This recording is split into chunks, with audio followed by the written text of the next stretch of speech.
Hola, muy buenos días, bienvenidos. Pues es un gusto el poder estar con ustedes hoy. Y bueno, como se darán cuenta, pues no estoy en mi casa, estoy ahorita en la casa de Octavio, de Flor, de su familia. Estamos aquí en San Luis Potosí. Este, Decidimos venir por acá unos días. Y bueno, aprovechando que estamos aquí en San Luis, le pedí a Octavio que pues hoy nos compartiera algo en este discipulado que tenemos todos los viernes a las 11 de la mañana. Este video pues ya está grabado, pero estoy seguro que va a ser de gran edificación para todos nosotros. Así que no le quiero robar más tiempo a Octavio, y la verdad le agradezco el que vaya a compartir algo de la Escritura para todos nosotros, la iglesia en Zacatecas. Así que pues le doy lugar a Octavio, que nos va a dar hoy el discipulado desde nuestras casas. Muy buenos días, ¿cómo están? Espero todos estén bien. Sí, estamos muy contentos de tener a Gustavo, su familia y algunos de los muchachos como Ángeles, Edgar y Charlie, una probadita de la congregación de Zacatecas aquí en la casa. Y es para nosotros un gusto. Gustavo anoche compartió en la congregación la palabra y también es una bendición oír las riquezas de los que Dios ha derramado en él para bendecir a su pueblo, y estamos muy contentos con eso. Y hoy quiero compartir con ustedes algo que tiene un poco de relación con lo último que compartí allá en la congregación de Zacatecas. Y leyendo en Ezequiel, en el capítulo 22 por ahí, encontré un pasaje que habla acerca del sacerdocio. En ese tiempo en el que Ezequiel profetizó, Dios lo usó para traer palabra al pueblo. El pueblo estaba muy mal, en una situación de decaimiento espiritual, y Dios habló a través de este profeta. Y hay un pasaje en específico que tiene que ver con el sacerdocio, el que me llamó mucho la atención, y creo que tiene mucha relación de cómo hoy estamos viviendo, cómo la iglesia está viviendo, cómo la juventud está viviendo la vida cristiana, y que yo creo que podemos aprender algunas cosas. Y vamos ahí a Ezequiel capítulo 22, del versículo 23 al 28, por favor. Ezequiel, entonces, capítulo 22, perdón.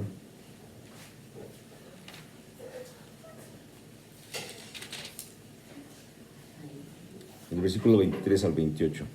Dice: vino a mí palabra de Jehová diciendo: hijo de hombre, di a ella, tú no eres tierra limpia, ni rociada con lluvia en el día del furor. Hay conjuración de sus profetas en medio de ella, como león rugiente que arrebata presa, devoraron almas, tomaron haciendas y honra, multiplicaron sus viudas en medio de ella. Sus sacerdotes violaron mi ley y contaminaron mis santuarios. Entre lo santo y lo profano no hicieron diferencia, ni distinguieron entre inmundo y limpio. Y de mis días de reposo apartaron sus ojos, y yo he sido profanado en medio de ellos. Sus príncipes en medio de ellas son como lobos que arrebatan presa, derramando sangre para destruir las almas, para obtener ganancias injustas. Y sus profetas recubrían con lodo suelto, profetizándoles vanidad y adivinándoles mentira, diciendo: así ha dicho Jehová el Señor. Y Jehová no había hablado. Era un tiempo muy difícil de una decadencia espiritual muy evidente, en la que el ministerio profético tuvo que intervenir, y uno de los pocos profetas que estaba en verdad en comunión con Dios y en sintonía con Dios fue Ezequiel, que aún ahí en este pasaje que acabamos de leer acusa a los profetas de haber hecho cosas indebidas y terribles. Eso no creo que lo alcancemos a ver, pero esto que habla aquí de que recubrían con lodo suelto está impresionante porque eso habla de lo que Jesús llamaba los sepulcros blanqueados, y porque hablaban cosas que Dios no había mandado, y es increíble que cuando una persona dice Dios me envió, Dios me dijo, y Dios no ha dicho nada, y es como blanquear las cosas, es como tratar a través de una voluntad propia, querer arreglar las cosas, ayudar a Dios o ayudar a la gente, y eso es algo indebido. Y Dios les acusa al principio de este pasaje de que la tierra estaba contaminada, y esa contaminación no era una contaminación física, sino era espiritual. Los ministerios principales, que son el reinado, el profético y el sacerdotal, habían hecho las cosas mal y estaban contaminados y estaban siendo utilizados para usos diferentes de aquellos de los que Dios los había planeado. El ministerio profético y el sacerdotal son muy importantes. El ministerio sacerdotal es el que da luz o trae el reinado. El rey siempre debía tener a un profeta delante de él, a un sacerdote delante de él que le ayudara a saber la voluntad de Dios. El sacerdote debía estar ahí, y el sacerdote debía estar tan en sintonía con Dios que él debía conocer la voluntad de Dios, que el rey muchas veces no conocía. El rey tenía que preguntarle al sacerdote cuál era la voluntad de Dios sobre un tema específico, sobre una acción a tomar, y el sacerdote tenía que estar ahí para decir la voluntad de Dios.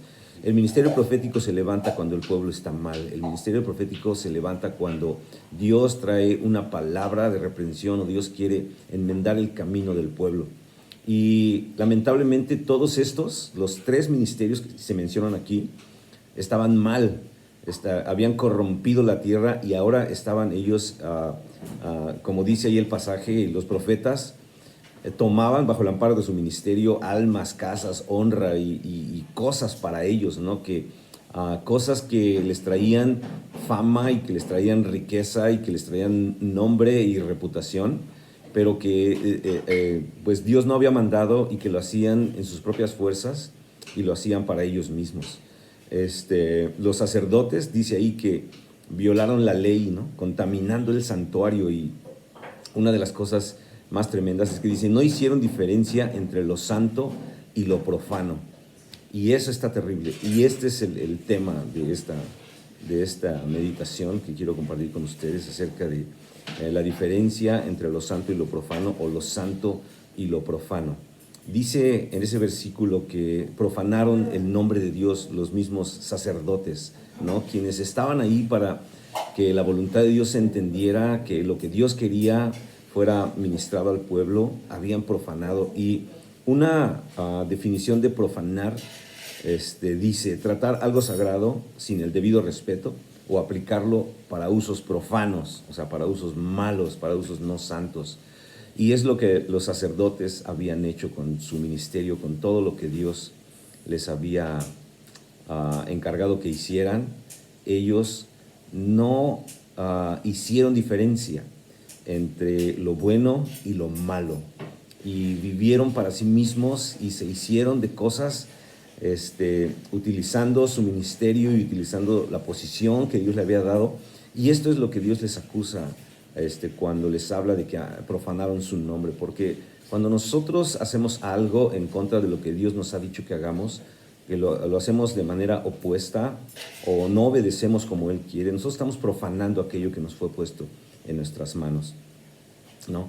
Y una de las tareas, el sacerdocio es muy importante, porque una de las tareas principales, aparte de quemar el incienso y encender las lámparas, el sacerdote debía enseñar al pueblo precisamente a esto, a distinguir entre lo santo y lo profano, entre lo limpio y lo impuro, entre las cosas buenas y las cosas malas. El sacerdote estaba encargado no solamente de recibir la palabra de Dios y ministrar al pueblo como una verdad, y de esta manera enseñar al pueblo las cosas buenas, la voluntad de Dios, lo que Dios quería, sino también tenía la responsabilidad de modelar lo santo, de él ser un modelo y vivir una vida de tal forma que su vida diera testimonio de lo que era bueno y apartarse de lo que era malo. Este ministerio sacerdotal era muy importante porque el ministerio sacerdotal es un ministerio que principalmente habita en la presencia de Dios.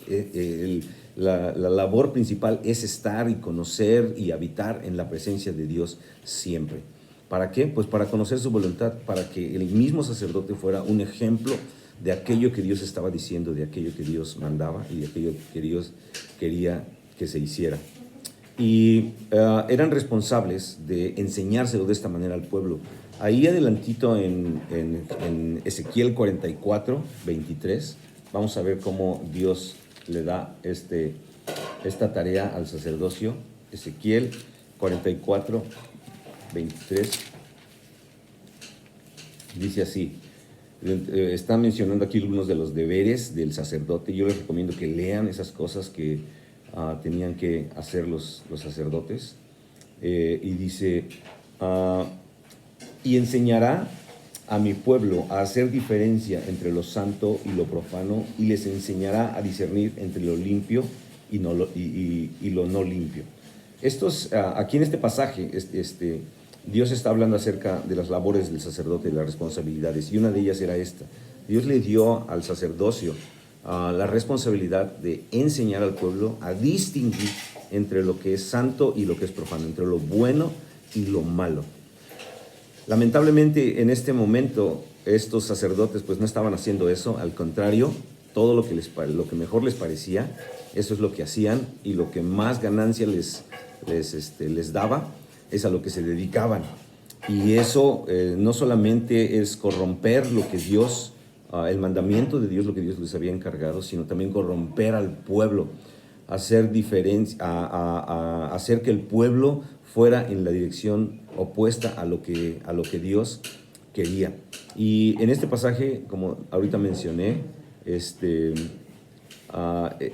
mencionan los 3 ministerios importantes, los cuales habían fallado y los cuales habían hecho lo contrario y estaban profanando el nombre de Dios, y Dios no estaba a gusto con eso. Envía al profeta Ezequiel, y el profeta Ezequiel trae palabra para corregir al pueblo. La palabra de Dios la mayoría de las veces es para corregir, para detenernos de nuestros caminos y hacernos enmendar nuestros pasos, porque Dios, como dice, no quiere la muerte del impío, no quiere que nadie muera. Dios quiere que nos arrepentamos y que nos volvamos de nuestros caminos hacia sus caminos, y por eso envió a este profeta a traer este mensaje. A causa de todo esto, Dios había dicho y había mencionado un juicio en contra de la nación, en contra del pueblo, que tenían que arrepentirse de eso y tenían que volverse. Y mis hermanos, yo quiero mencionar esta situación en nuestras vidas, que necesitamos nosotros reconocer que muchas veces a nosotros también nos es difícil distinguir entre lo bueno y lo malo, pero no difícil a causa de que la voluntad de Dios esté escondida o a causa de que Dios no quiera revelarnos, sino es a causa de nuestra mundanalidad, de hacerle caso a nuestra carne, a vivir conforme a nuestros sentimientos, nuestras emociones, nuestros deseos, nuestra manera de ser, nuestra manera de pensar.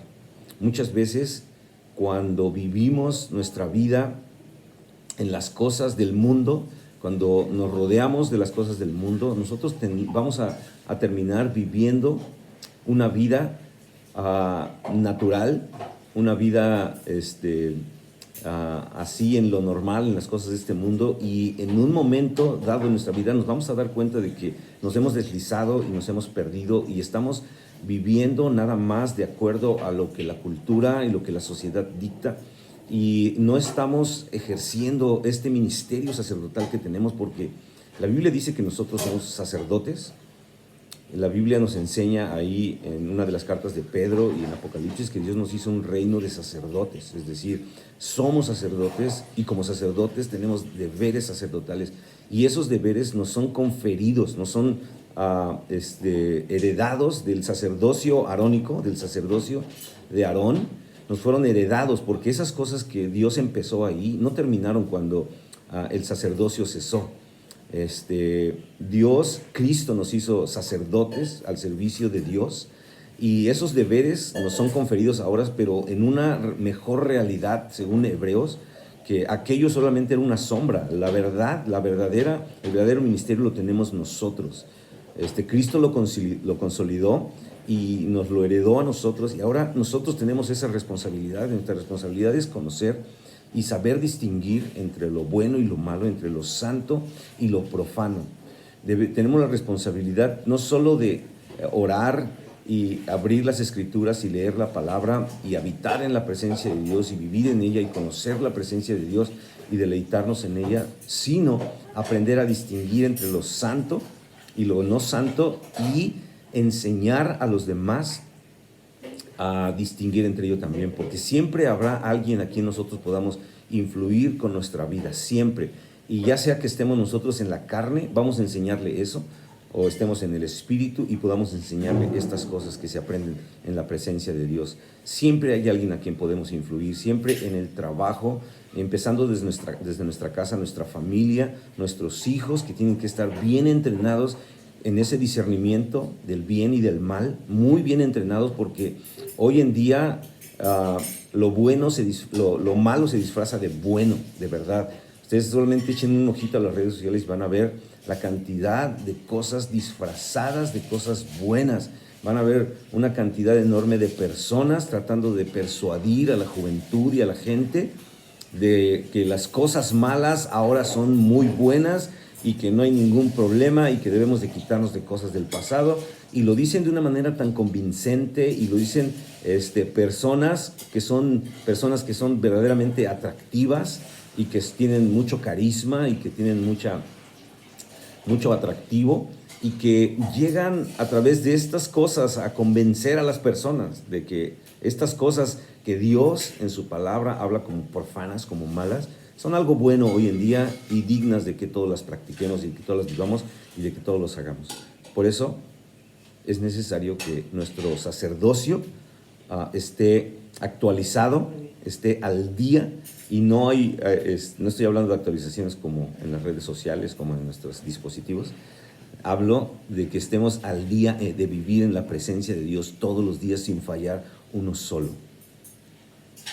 Nuestro discernimiento debe estar muy afinado y muy en tono con la presencia de Dios y con la voluntad de Dios, porque somos sacerdotes, y este ministerio y este encargo lo tenemos también nosotros, y podemos nosotros, tal como el sacerdocio de ese tiempo vivió y contaminó el sacerdocio, nosotros podemos igual. Y nosotros hoy en día hay una infinidad de cosas que pueden afectar nuestro ministerio y de las cuales nosotros tenemos que tener mucho cuidado, porque es muy fácil deslizarse, es muy fácil contaminar las cosas, es muy fácil vivir para uno mismo, es muy fácil obtener ganancia de las cosas santas sin que sea esto la voluntad de Dios.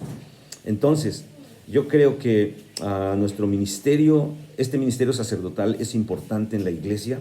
No solamente los pastores o los líderes o los hermanos que van adelantados en las cosas de Dios, sino de toda la congregación, porque la edificación de la iglesia tiene que ver con todos los miembros de la iglesia. Todos somos los miembros que nos edificamos unos a otros, y para edificar nosotros debemos estar bien afinaditos en nuestra comunión con Dios y en el discernimiento de lo que es bueno y lo que no lo es. Mi hijo mismo me estaba hablando, conocimos a un amigo de él, muy buen muchacho, muy buen joven, se veía a todo dar y muy bien cristiano, y pasaba al frente y estaba ahí y hasta creo que toca un instrumento, pero en cuanto se le tuvo que confrontar con una situación que estaba haciendo en su vida, la cual estaba fuera de lugar y que no estaba dando testimonio y estaba haciendo las cosas en contra de la voluntad de Dios, este muchacho rechazó absolutamente todo, no quiso ya nada, y en una palabra pues, mandó a volar al liderazgo que le estaba confrontando con las cosas que estaba haciendo. Y de repente todo aquello que parecía y que aparentemente estaba correcto, pues resulta que no estaba, porque las verdaderas intenciones de su corazón y el estado de su corazón salió a flote en cuanto se le confrontó con esto. Y son las situaciones, a veces las situaciones difíciles, las que nos confrontan, las que ayudan a que estas cosas salgan a flote. Si nosotros estamos en la voluntad de Dios, si nosotros sabemos distinguir entre lo bueno y lo malo, o si no sabemos hacerlo. Mis hermanos, hay un ministerio que Dios nos ha conferido.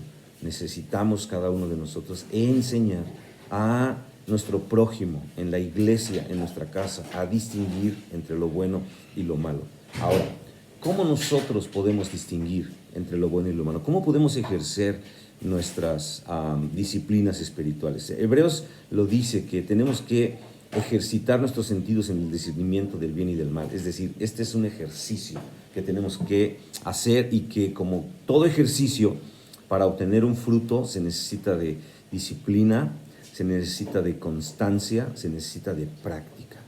Eso es indudable. Esto no viene nada más así porque sí.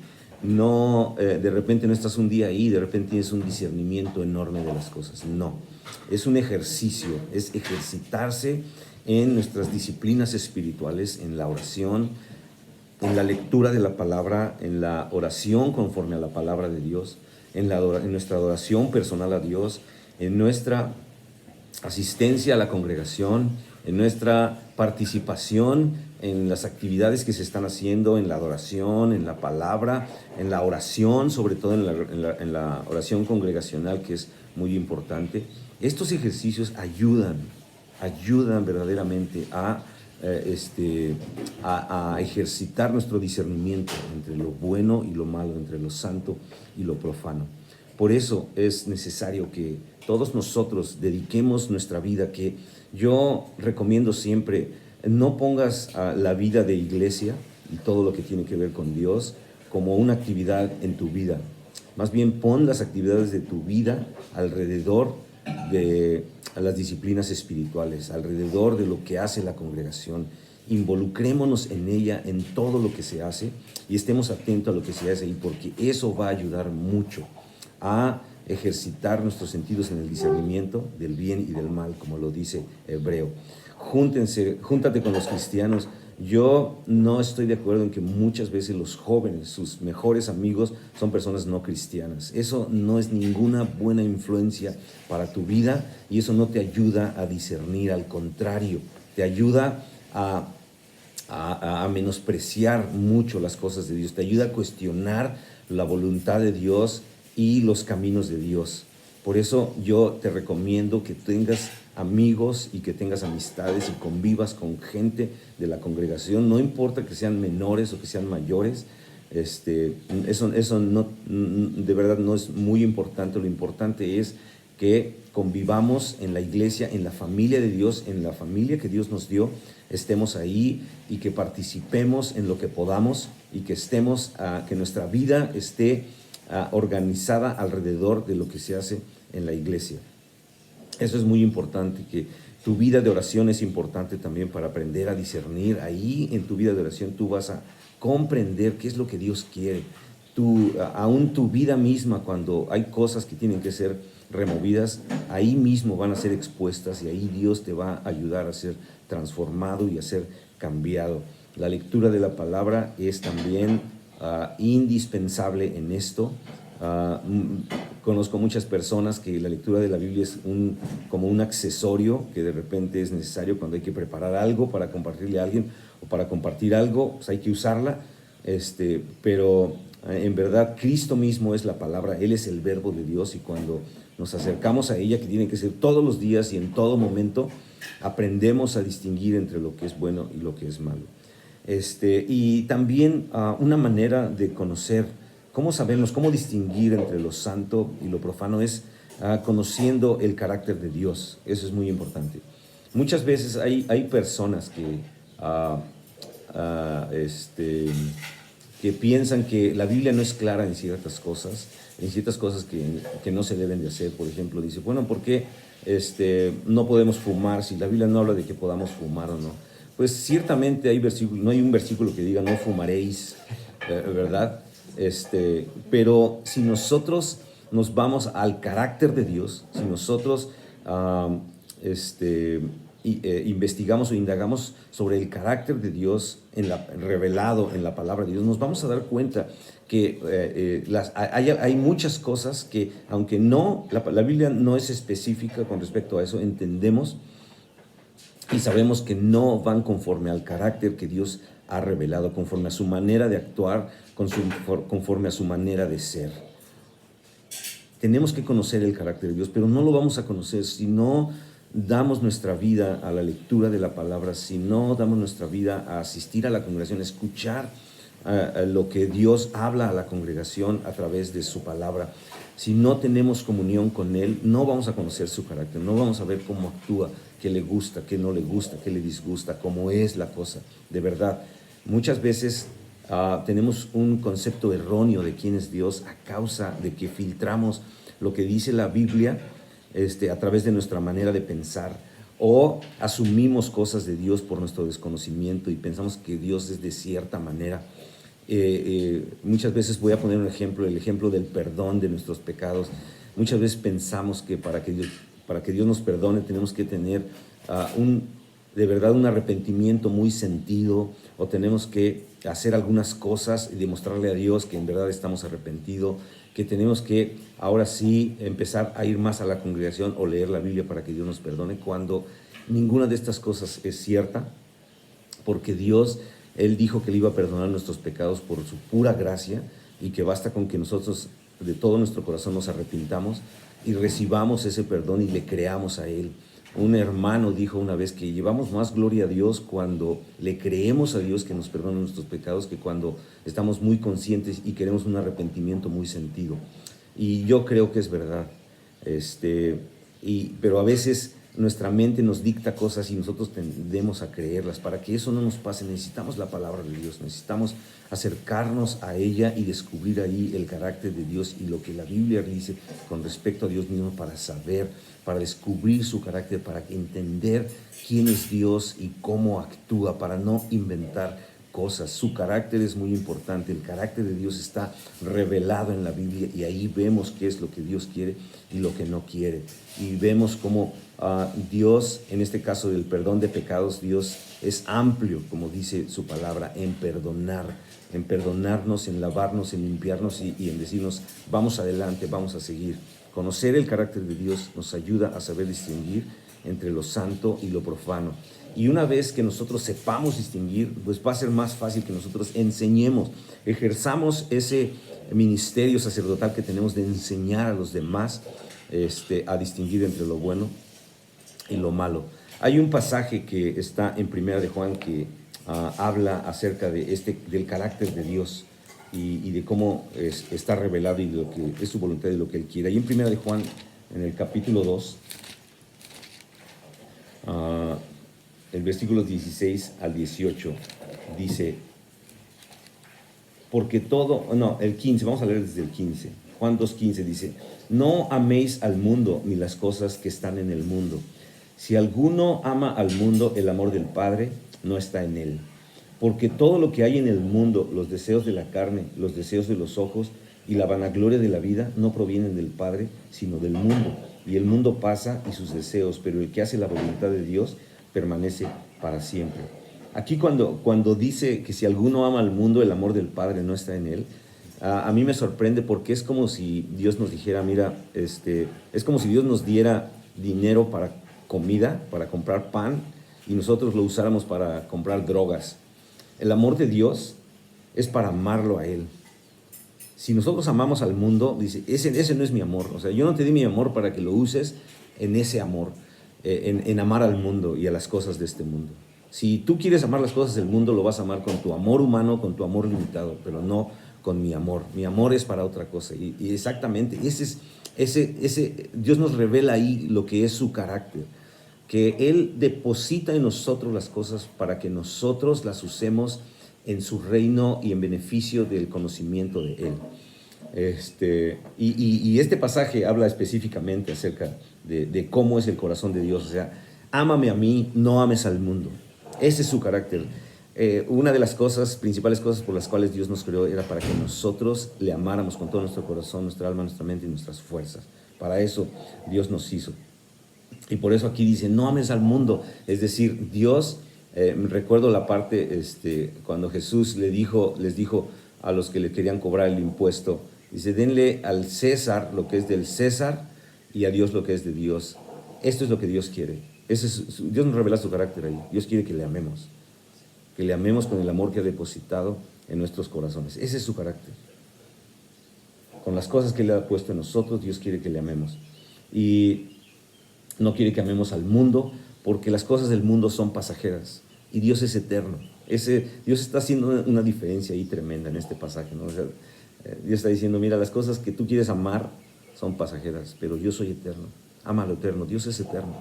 Y esto que Dios quiere que nosotros aprendamos a distinguir entre lo bueno y lo malo tiene que ver con esa eternidad, porque al hacerlo y enseñarlo, nosotros vamos a afectar la vida de las personas que nos rodean, y vamos a colaborar en su edificación, en esa edificación eterna, en edificar aquello que un día va a pasar por el fuego y que no se va a quemar. Son cosas eternas. Es el carácter de Dios, así es el carácter de Dios.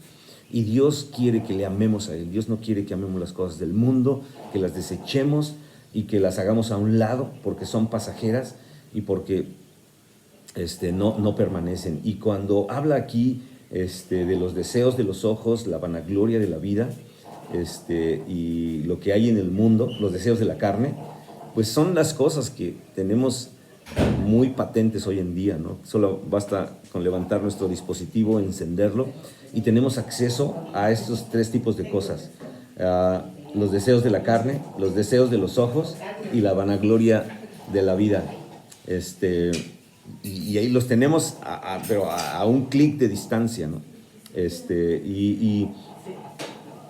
Y es una realidad a la que nos enfrentamos todos los días, que nos compele como a empezar a ceder y empezar nos empiezan a gustar las cosas, nos empiezan a atraer y empiezan a tomar un lugar en nuestras vidas,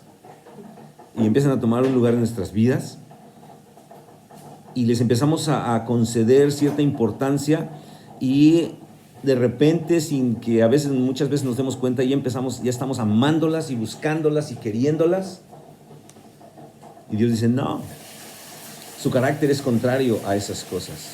Su carácter es contrario a las cosas de este mundo, a lo que pasa, a los deseos de la vida, a la vanagloria de esta vida, a los deseos de los ojos, los deseos de la carne. Entonces, todo lo que tiene que ver con nuestros ojos, lo que vemos, que nos deslumbra, todo lo que tiene que ver con la carne, todo lo que tiene que ver con el mundo, no es de Dios. Pero ¿cómo aprendemos eso?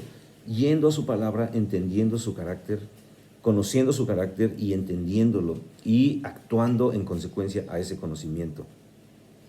Conociendo también la voluntad de Dios. Hablábamos la última vez que estuve ahí en Zacatecas, que la voluntad de Dios tiene tres características, que es buena, agradable y perfecta. Pero también vimos que para conocer la voluntad de Dios, que es buena, agradable y perfecta, hay tres condiciones, ¿no? Que es no conformarnos a este mundo, que es ser transformados y renovarnos en nuestra mente. Estas tres condiciones son importantes. Si queremos nosotros saber distinguir entre lo bueno y lo malo, entonces necesitamos estas tres condiciones en nuestra vida. No conformarnos a las cosas del mundo. Y eso, en verdad, que ha sido un problema para la generación de jóvenes de hoy, no conformarse a este mundo, no hacerse como este mundo, porque al contrario, todos quieren, y me voy a incluir porque nos llega a pasar a todos, queremos ser como es este mundo, y queremos encajar en el mundo, y queremos que nos acepten, y a veces eso nos deja en un estado de indefensión, y nos deja en un estado de desconocimiento de la voluntad de Dios, porque para que podamos conocer su voluntad, pues necesitamos no estar conformados a este mundo, ser transformados, dejar a Dios transformar nuestra vida, no en lo que nosotros creemos o queremos, sino a través de su palabra. Dios va a ir hablándonos y diciéndonos en aquellas cosas que Él quiere sacar y que Él quiere transformar de profanas en santas, de sucias o inmundas en limpias en nuestras vidas. Esa es la obra de Dios, la transformación es la obra que Dios está haciendo hoy en nuestras vidas, ¿no? Ya fuimos redimidos, estamos siendo transformados y un día vamos a ser glorificados. Estamos en la época de la transformación y esa transformación sirve para que nosotros podamos distinguir entre lo bueno y lo malo, y no solamente eso, sino para que podamos nosotros enseñárselo a las demás personas. Y también nuestra mente tiene que ser renovada, y nuestra mente es renovada a través de la palabra de Dios. Escuché un hermano decir que cuando nosotros nos convertimos, Dios nos da un nuevo corazón, Dios pone su Espíritu Santo en nosotros, todo nuestro ser es transformado, todo nuestro ser es revivido, porque el Espíritu vivificante viene y nos da vida y estamos vivos, y eso tiene un efecto en nuestro ánimo, en toda nuestra vida. Pero después de eso, después de que todas estas cosas hermosas pasan, seguimos teniendo la misma mente. Nuestra mente no cambia, nuestra mente tiene que ser renovada, y es algo que tenemos que hacer todos los días a través de su palabra. Y una de las señales que yo me he dado cuenta que son evidentes cuando una persona ha sido transformada en su mente o no, es cuando la palabra de Dios ha tomado un lugar en su vida. Cuando la persona habla acerca de la palabra de Dios para todo, su mente ha sido transformada. Cuando nosotros empezamos a decir, no, pues es que yo creo y yo pienso y yo creo que este pasaje quiere decir esto, y damos una opinión propia, híjole, es ahí cuando decimos, necesitas sustituir tus pensamientos, cambiar tus pensamientos por lo que dice la palabra de Dios. Estas cosas nos van a ayudar a saber distinguir entre lo bueno y lo malo. La mayoría de nosotros tenemos hijos, tenemos una familia, tenemos familia o parientes cercanos no convertidos. Todos ellos necesitan saber estas cosas. Necesitamos modelarlo nosotros. Nuestro ministerio sacerdotal tiene que ver con eso, con modelar lo que es bueno delante de Dios. Y hay mucha gente alrededor nuestro que necesitan saber. Para tus hijos que no saben leer, para tus parientes que no leen la Biblia, la única Biblia que ellos tienen para leer eres tú y soy yo, somos nosotros. Entonces necesitamos ser ejemplos en esto, necesitamos enseñarlo, porque esto no es opcional, no estoy hablando de algo, si quiere, hermano, ¿verdad? Si ahí sí le da la gana, en un día, en un momento o en la reunión. Mi hermano, este es un ministerio conferido por Dios a nosotros. Somos sacerdotes y nuestro deber es modelar el carácter de Dios. Y nuestro deber es saber distinguir entre lo bueno y lo malo y enseñar a los que no saben distinguirlo a distinguirlo. Es una responsabilidad que tenemos, y tenemos que adoptarla, y tenemos que abrazarla, y tenemos que vivir para cumplir con este propósito que viene de parte de Dios en nuestras vidas. Tenemos que nosotros entender que la iglesia debe estar llena de hombres y mujeres que conocen, que saben distinguir, y que son los que ayudan a las generaciones de cristianos nuevas, a los niños que están en la congregación, a los adolescentes que entran al grupo de jóvenes, a los mismos jóvenes, a distinguir entre estas cosas. Que baste con que los jóvenes vean nuestra vida para decir, ok, entonces así deben de ser las cosas, ok, entonces esto no es correcto, ¿verdad? Deberíamos todos tener la capacidad de invitar a jóvenes a nuestras casas a vivir con nosotros unos días, un fin de semana, estar ahí junto a nosotros para que vean, para que sepan, para que entiendan cuál es la voluntad de Dios, cuál es lo bueno, qué es lo malo, cómo se vive. Deberíamos todos los cristianos tener esa capacidad,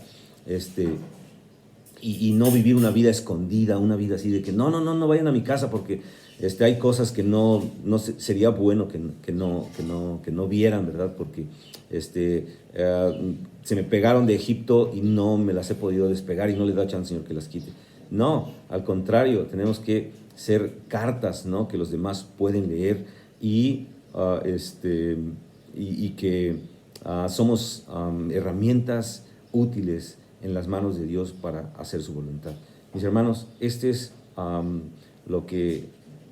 de los mensajes que compartimos en la iglesia de Núñez hace poco, y porque Dios nos está hablando acerca de esta necesidad. Los jóvenes deben saber distinguir entre estas cosas, y los adultos que estamos al frente de ellos o que estamos con ellos somos responsables de esto, de enseñarles. Y no hay mejor enseñanza que el conocer a Dios, conocer su carácter, su voluntad, y vivirlo, abrazarlo en nuestra vida y vivirlo, para que nuestro ejemplo sea muy elocuente y mucho más allá de solo nuestras palabras. Mis hermanos, pues quiero hacer una oración y con esto concluir esta pequeña meditación. Padre, te damos gracias esta mañana por tu palabra. Gracias, Señor, primeramente porque tú moras en nosotros, habitas en nosotros, y Señor, tú eres santo, santo, santo. Señor, queremos ser santos también como tú eres santo. Ayúdanos a ser más dados a conocer tu voluntad, a conocerte a ti, a conocer tu palabra, a tener comunión contigo, tener comunión con tu palabra, tener comunión con la iglesia, ser fieles, Señor, en los que tú nos has dado ser fieles, en el nombre de Jesús. Padre, revélanos tu voluntad, revélanos tu carácter más y más, y ayúdanos, Señor, a saber distinguir entre lo bueno y lo malo. Ayúdanos a no obtener ganancias, Señor, de las cosas santas. Ayúdanos, Señor, a no contaminar tu tierra, a no contaminar tu iglesia, a no vivir, Señor, profanando tu nombre. Señor, que cuando tú nos mires, Señor, tu corazón se alegre, tu corazón se goce, Señor, en que, Señor, nos esforzamos en la gracia, Señor, de conocerte y proseguir en conociéndote. Señor, gracias por esta palabra, gracias por tu palabra que está disponible para todos nosotros. En el nombre de Jesús. Amén. Pues gracias, Octavio, gracias. Qué importante se me hace esto que nos compartía de pues el papel como sacerdotes que tenemos y cómo eran importantes para los reyes. Y pues lo último que vimos, ¿no? ¿Se acuerdan? Cómo Saúl mandó matar a todos los sacerdotes, ¿no? Ya estaba completamente extraviado Saúl, de tal manera que mandó matar absolutamente a todos los sacerdotes. Pero a veces nosotros también somos así, hermanos. Sí. Matamos el sacerdocio. Qué tremendo, ¿no? Sí, está. O sea, apagamos esa voz, esa dirección, esa instrucción.